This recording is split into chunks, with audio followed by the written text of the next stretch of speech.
Sunku iš tikrųjų net atsiminti, kas buvo prieš 11 metų, nes dabar gyvenam normalų gyvenimą, o tada buvo labai sunku.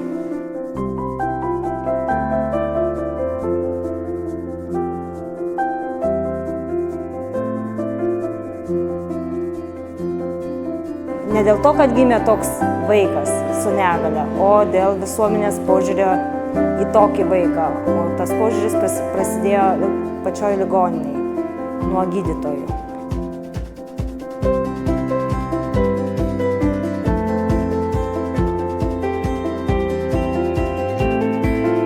Skaudžiausi žodžiai iš gydytojų buvo išgirsti ne dėl to, kad ar vaikas negyvens, ar ten, sakykime, nevaikščios, ten, kaip sakau, kiekvieną dieną buvo vis nauja diagnozė, bet buvo netgi mums pareikšta, kaip tėvam, susilaukusiam tokio vaiko, kad jūsų net išsilavinimas neleidžia auginti vaiko su negalia.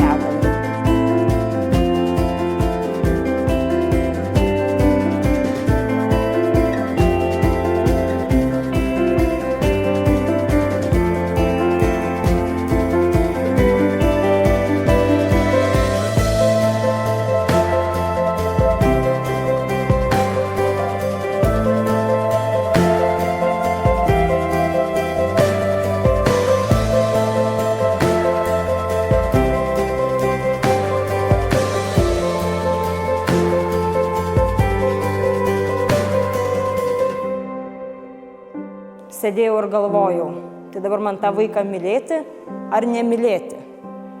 Galvoju, jeigu jis vis tiek nekalbės, nevaikščios, neprotaus, tai galvoju, ką man jį mylėti. Na, aišku, čia buvo baisios mintis. Bet galvoju, jeigu jis atpažins, kad aš jo mama, tai gal vis tik tai verta mylėti.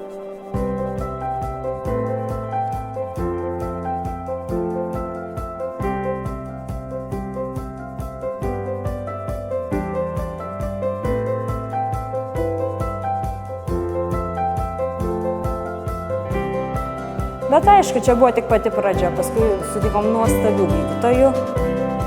Ir tas bedugnės kraštas, aišku, jis vis traukėsi ir šiai dienai esam labai laimingi. Tokie laimingi, kad net po antro vaiko susilaukėm trečio vaiko, kuris yra sveikas, tai yra mergaitė, turim 2 sūnus ir turim mergaitę.